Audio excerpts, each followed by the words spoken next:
Friends, brothers and sisters,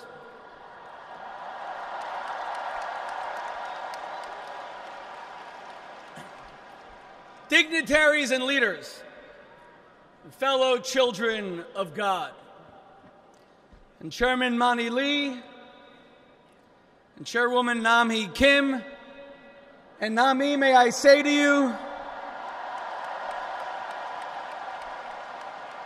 you are one fiery speaker.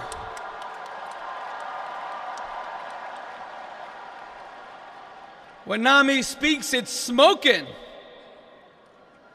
Hello, Korea!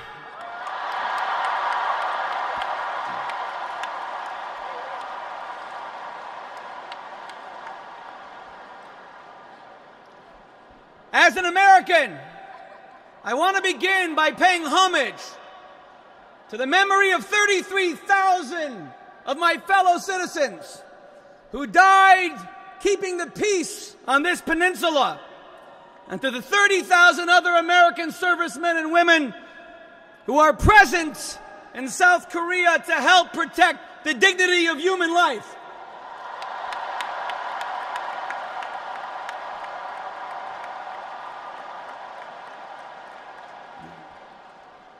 We are gathered here today to promote peace and universal brotherhood.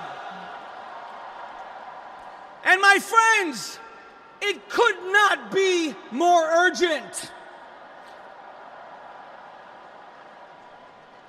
The world has watched with horror over the last days as innocent men have been beheaded for no other reason than their citizenship. The world has witnessed with shock how children in the Middle East have been crucified simply for their faith. The world has trembled in pain at the sight of women being murdered by their own kin just because they fell in love.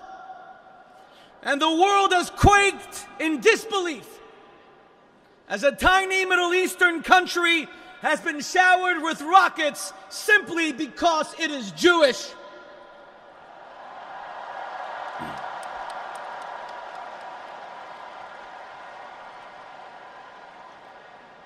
But nor are these breaches of the peace limited to one region. To the north of where I stand today, a regime that has starved to death millions of its citizens in order to feed its brutal army, continues to rattle its nuclear saber in the hope of winning money from the West. And this land in the South has lived under the specter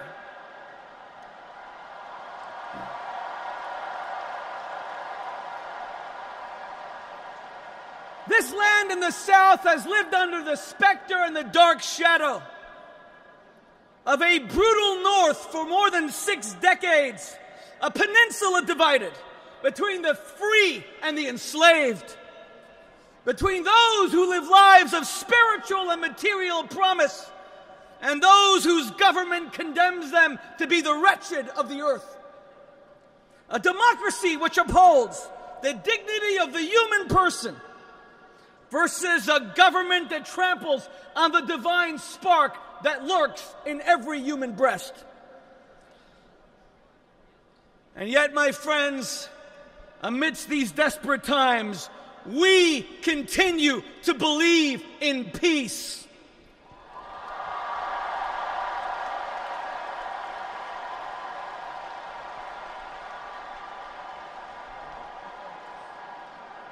We still believe in the prophecy of the prophet Isaiah of a time when the wolf shall lie down with the lamb, when the leopard will lie down with a baby goat, and an innocent child will lead them.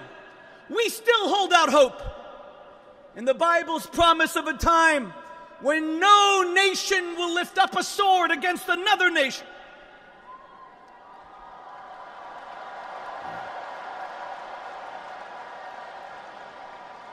when men will beat their swords into plowshares, and no man will teach his son the art of war.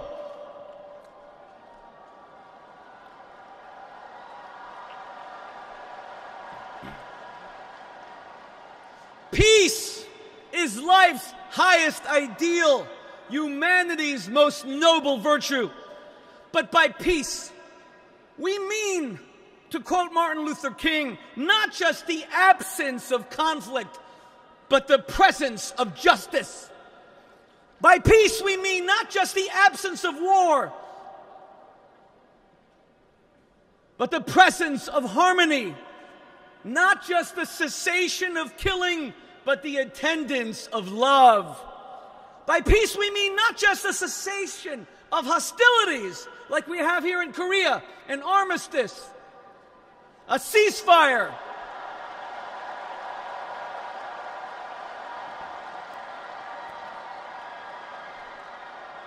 an ugly scar that runs across the belly that we call the 38th parallel, dividing Korea into North and South. Rather,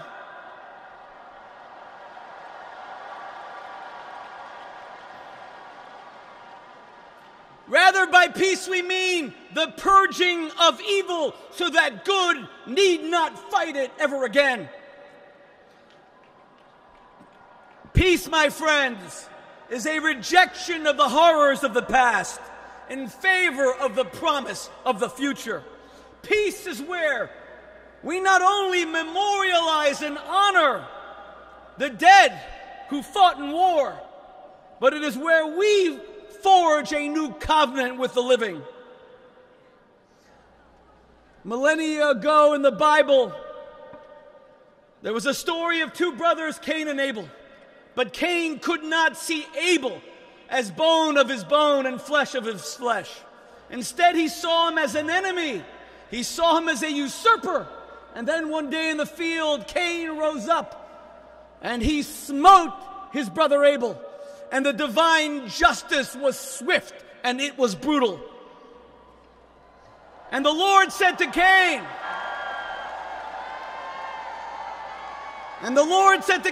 where is Abel thy brother?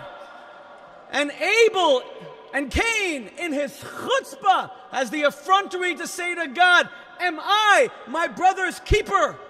My friends, tens of thousands of you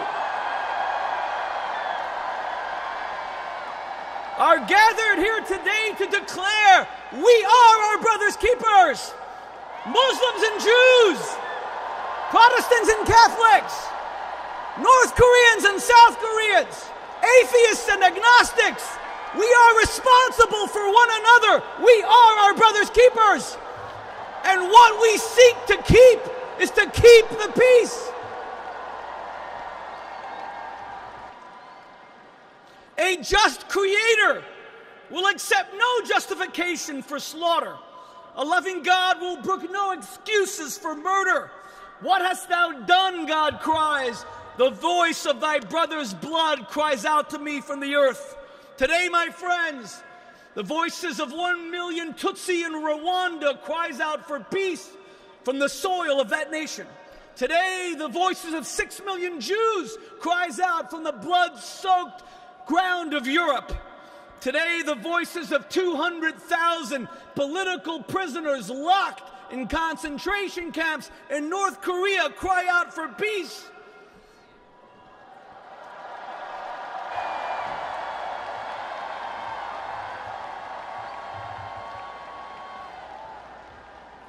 And today, Muslim men and women throughout the Middle East cry out for the end of terrorism and the true fulfillment of a religion of peace.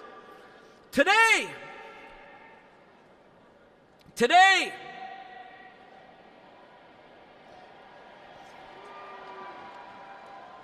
my friends, let peace reign.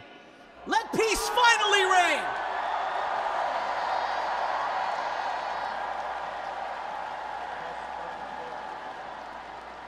Let peace reign in the Middle East, from the desert sands of Saudi Arabia to the warm Mediterranean shores of Israel. Let peace reign.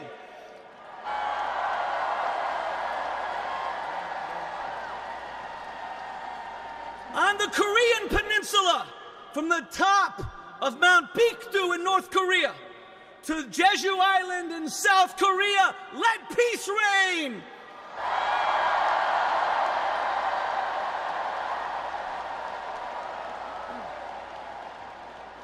Across Europe, from the halls of the Kremlin, where right now important decisions are being made, to the golden monuments of Kiev in Ukraine, let peace reign. What about Gaza? Gaza? What about the children and the men and the women? And from the genocidal fields of South Sudan to the blood-soaked villages of Central African Republic, let peace reign.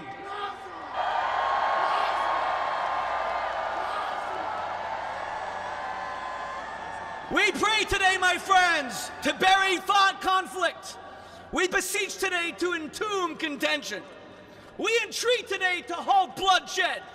We beseech the world for peace between all nations, between all the earth's inhabitants, and between all of God's children.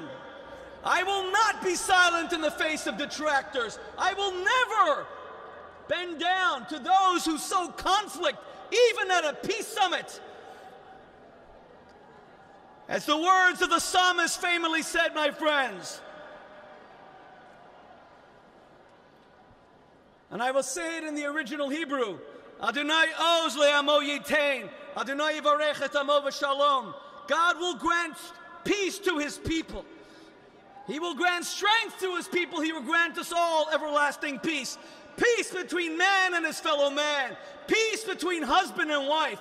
Peace between father and child. Peace between mother and daughter. Peace between every one of the earth's citizens. And peace here on earth. May God bless you. May God bless the people of Korea.